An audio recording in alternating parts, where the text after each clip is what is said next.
कभी सोचा है कि एसबीआई बचत खाते में जो ब्याज आता है वो आखिर गिना कैसे जाता है? चलिए आज इस पूरी गुत्थी को सुलझाते हैं और एकदम आसान भाषा में समझते हैं कि पैसों पर ब्याज बनता कैसे है। हम सबने अपने बैंक स्टेटमेंट में वो ब्याज की एक छोटी सी रकम देखी है ना? पर ये आती कहाँ से है? इसका हिसाब किताब क्या है? चलिए आज इस पहेली को हल करते हैं। तो सबसे पहले और सबसे बड़े सवाल से शुरू करते हैं। एसबीआई आखिर ब्याज की गिनती करता कैसे है? और इसका तरीका यकीन मानिए काफी सीधा साधा है।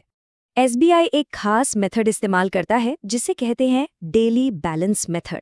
अब इसका मतलब क्या है? इसका सीधा सा मतलब है कि बैंक हर दिन, जी हाँ, हर रोज आपके खाते में जो पैसा होता है उस पर ब्याज कैलकुलेट करता है। इसका फॉर्मूला तो और भी आसान है। दिन के आखिर में खाते में जितना भी पैसा है उसे ब्याज दर से गुणा किया जाता है और फिर 365 से भाग दे दिया जाता है। बस एक दिन का ब्याज निकल आया। अच्छा, तरीका तो समझ आ गया, पर अब सवाल ये है कि ब्याज मिलता कितना है और ये खाते में आता कब है? चलिए इसे भी समझते हैं।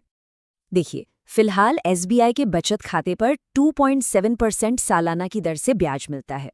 लेकिन हाँ, एक बात याद रखने वाली है, ये दर बैंक की पॉलिसी के हिसाब से बदल भी सकती है। अब एक मजेदार बात, ब्याज तो रोज गिना जाता है लेकिन खाते में हर रोज जमा नहीं होता। ये हर 3 महीने में एक बार जमा होता है, यानी अप्रैल में, फिर जुलाई में, अक्टूबर में और फिर जनवरी में। इसको ऐसे समझिए कि अप्रैल से लेके जून तक का जितना भी ब्याज बना वो सब इकट्ठा होकर जुलाई में खाते में आ जाएगा। है ना एकदम सिंपल। चलिए अब थियरी को एक तरफ रखते हैं और इसे एक असली उदाहरण से समझते हैं ताकि ये पूरा कॉन्सेप्ट एकदम साफ हो जाए। मान लीजिए खाते में 10,000 रुपए हैं, तो इस पर एक दिन का ब्याज बनेगा लगभग 74 पैसे। 30 दिनों में ये करीब 22 रुपए हो जाएगा और इसी तरह 3 महीने में लगभग 65 से 70 रुपए का ब्याज मिल सकता है।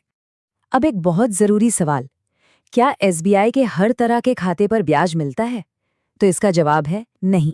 देखिए, regular savings account, zero balance खाते जैसे कि जनधन और सैलरी अकाउंट पर तो ब्याज मिलता है, लेकिन करंट अकाउंट और ओवरड्राफ्ट अकाउंट पर कोई ब्याज नहीं मिलता। और हाँ, मिनिमम बैलेंस का क्या कम बैलेंस होने से ब्याज पर कोई असर पड़ता है? आइए इस कंफ्यूजन को भी दूर करते हैं। ये समझना बहुत जरूरी है कि ब्याज कमाना और पेनल्टी से बचना ये दो अलग अलग चीजें हैं। अगर बैलेंस कम है तो भी उस पर ब्याज तो मिलेगा ही, लेकिन अगर वो मिनिमम बैलेंस की शर्त को पूरा नहीं करता तो बैंक पेनल्टी लगा सकता है। तो चलिए अब तक जो कुछ भी हमने समझा है उसकी सबसे जरूरी बातों को फटाफट एक बार फिर से दोहरा लेते हैं। बस ये कुछ बातें याद रखिए। ब्याज रोजाना बैलेंस पर गिना जाता है, खाते में हर 3 महीने में आता है, ज्यादातर बचत खातों पर मिलता है, करंट अकाउंट पर नहीं मिलता, और हाँ, ब्याज की दर बदल सकती है। तो अब जब ब्याज की ये गणना पूरी तरह से साफ हो गई है, तो सोचने वाली बात है कि फाइनेंस की अगली कौन सी ऐसी चीज है जिसे हम सब इतनी ही आसानी से समझना चाहेंगे।